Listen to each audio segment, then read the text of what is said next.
ഇപ്പോൾ നാം ശ്രവിച്ചുകൊണ്ടിരിക്കുന്നത് morning voice എന്ന ആത്മീയ ശുശ്രൂഷയാണ്.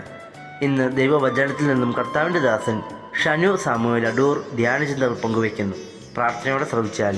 എന്റെ ക്ലേശമെല്ലാം നീങ്ങിപ്പോകും, കണ്ണുനീരെല്ലാം തുടച്ചിടുമേ.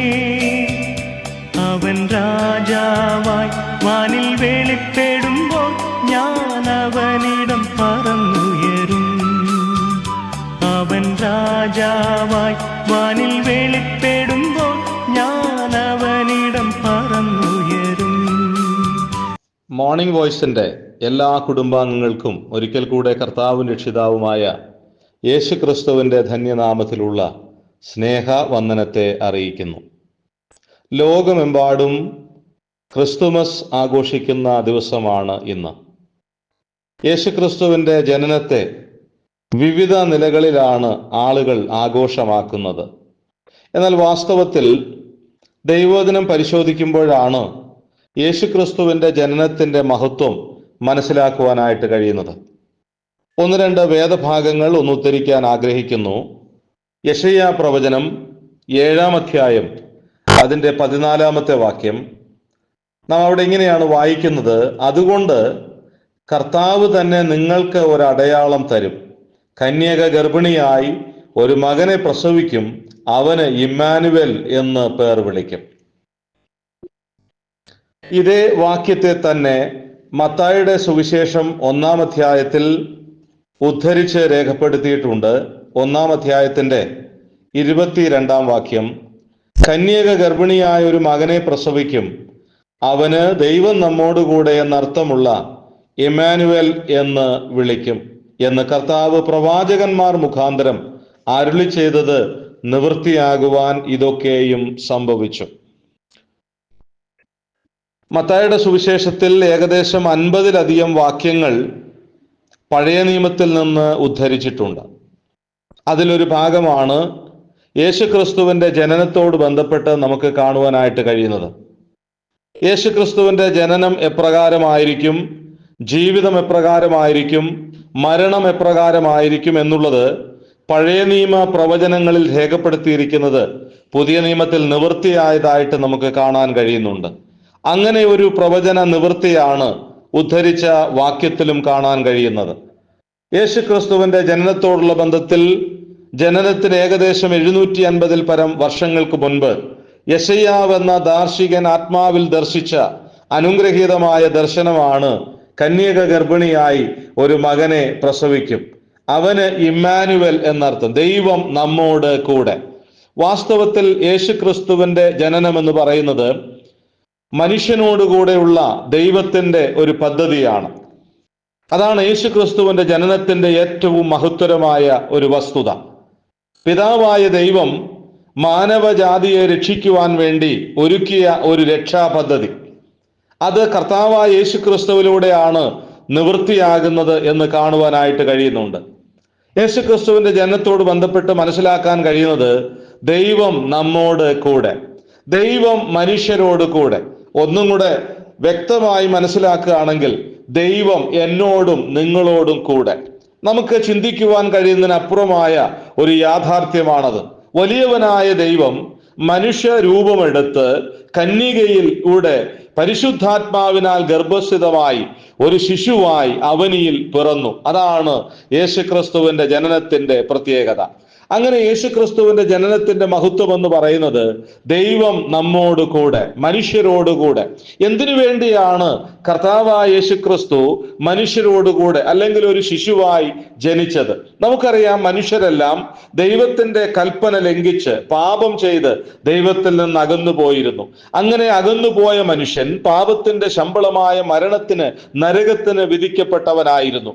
അങ്ങനെ നിത്യമായ നരകത്തിലേക്ക് പോകുന്ന മനുഷ്യനെ ആ നരകത്തിൽ നിന്ന്, മരണത്തിൽ നിന്ന്, നിത്യമായ ശിക്ഷാവിധിയിൽ നിന്ന് രക്ഷിക്കുവാനായിട്ട് ദൈവം ഒരുക്കിയ അനുഗ്രഹീതമായ ഒരു രക്ഷാ പദ്ധതിയാണ് കർത്താവായ യേശുക്രിസ്തുവിന്റെ ജനനം. യേശുക്രിസ്തു എന്തിനാണ് ജനിച്ചത്?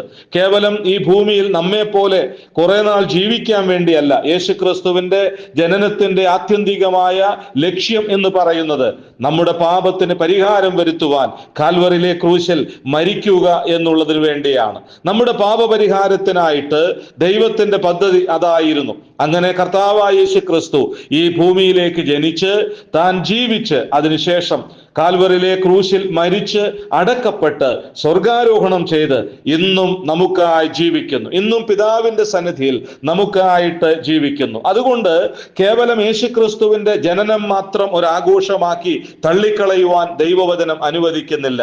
യേശുക്രിസ്തുവിന്റെ ജീവിതം ധന്യമാണ്. യേശുക്രിസ്തുവിന്റെ മരണം അതിലപ്പുറമായിട്ട് ഏറ്റവും ധന്യമായ ശ്രേഷ്ഠമായ ഒരു കാര്യമാണ്. യേശുക്രിസ്തു ജനിച്ചു എന്ന് പറഞ്ഞ് കേവലം എന്തെങ്കിലും ചെയ്തു കൂട്ടി സന്തോഷിച്ച് കുറെ നക്ഷത്രങ്ങളൊക്കെ തൂക്കി ഒരു കേക്കൊക്കെ കട്ട് ചെയ്ത് ഒരു അല്പം മദ്യമൊക്കെ കുടിച്ചൊന്ന് ആഘോഷിക്കുന്ന കേവലം ഒരു ചിന്തയല്ല യേശുക്രിസ്തുവിന്റെ ജനനത്തിന്റെ മഹത്വം. മറിച്ച് എന്റെയും നിങ്ങളുടെയും പാപത്തിന് പരിഹാരം വരുത്തുവാൻ അവനിൽ അവതരിച്ച ദൈവപുത്രന്റെ ജനനം ധന്യമായ ഒന്നാണ്. ആ കർത്താവ് ദൈവം നമ്മോടുകൂടെ, എന്നോടും നിങ്ങളോടും കൂടെ. ആ ദൈവമാണ് ഇന്നും നമ്മെ വഴി നടത്തുന്നത്. നമ്മുടെ ജീവിതത്തിന്റെ എല്ലാ വഴികളിലും കൂടെ ഇരിക്കുന്ന ഒരു ദൈവം. ആ ദൈവം നമ്മുടെ എല്ലാവരുടെയും പാപങ്ങളെ തന്റെ മേലേറ്റെടുത്ത് കാൽവറിയിലെ ക്രൂശിൽ മരിച്ച് അടക്കപ്പെട്ട് ഉയർത്തെഴുന്നേറ്റു. നാം യെശയ്യാ പ്രവചനത്തിൽ കണ്ട പ്രവചനത്തിന്റെ നിവൃത്തിയാണ് മത്തായിയുടെ സുവിശേഷത്തിൽ കാണുന്നത്. പഴയ നിയമത്തിലെ എല്ലാ പ്രവചനങ്ങളും യേശുക്രിസ്തുവിനോട് ബന്ധപ്പെട്ട് പുതിയ നിയമത്തിൽ നിവൃത്തിയായതായിട്ട് കാണുവാനായിട്ട് കഴിയുന്നുണ്ട്. അങ്ങനെ ഒരു പ്രവചന നിവൃത്തിയാണ് യേശുക്രിസ്തുവിന്റെ ജനനം. വാസ്തവത്തിൽ യേശുക്രിസ്തുവിന്റെ ജനനം ഒരാഘോഷമായി എപ്പോഴാണ് തീരുന്നത്?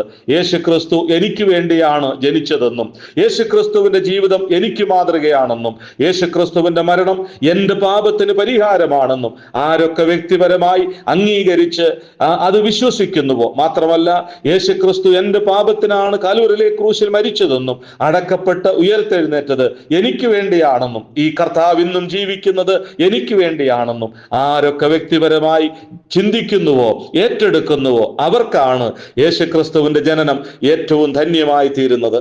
എൻ്റെ പ്രിയപ്പെട്ട ബഹുമാന്യ കേൾവിക്കാരെ, അങ്ങനെ വ്യക്തിപരമായി നമുക്ക് പറയാൻ പറ്റുമോ? ദൈവം നമ്മോടുകൂടെ, ദൈവം മനുഷ്യരോടുകൂടെ പോരാ, ദൈവം എന്നോടുകൂടെ. ഈ ദൈവത്തെ രക്ഷിതാവും കർത്താവുമായി അംഗീകരിച്ച് വ്യക്തിപരമായി പാപപരിഹാരം വന്ന് ദൈവമക്കളായി തീർന്നവരെ ഓർത്ത് ഞാൻ ദൈവത്തെ സ്തുതിക്കുന്നു. ഈ ദൈവം നമ്മുടെ കൂടെയുണ്ട്. നമ്മുടെ ജീവിതത്തിന്റെ എല്ലാ വഴികളിലും നമ്മെ നടത്തുന്ന ഈ കർത്താവ്, നമ്മുടെ ജീവിതത്തിന്റെ ആവശ്യങ്ങളിൽ കൂടെയിരിക്കുന്ന കർത്താവ്, കൈവിടാത്ത കർത്താവ്, അവൻ നമ്മോട് കൂടെ. ദൈവത്തിന് സ്തോത്രം. ഇതുവരെയും യേശുക്രിസ്തുവിനെ വ്യക്തിപരമായി ഏറ്റെടുത്ത് പാപപരിഹാരം പ്രാപിക്കാത്ത ആരെങ്കിലും കേൾക്കുന്നുണ്ടെങ്കിൽ, യേശുക്രിസ്തുവിന്റെ ജനനം നമുക്കും ഒരു അനുഗ്രഹീത വിഷയമായി തീരണമെങ്കിൽ വ്യക്തിപരമായി ഞാൻ ഓർപ്പിച്ച കാര്യങ്ങളെ അംഗീകരിച്ച് ഒരു ദൈവ പൈതലായി തീരുവാൻ ദൈവം നിങ്ങൾക്ക് കൃപ നൽകട്ടെ.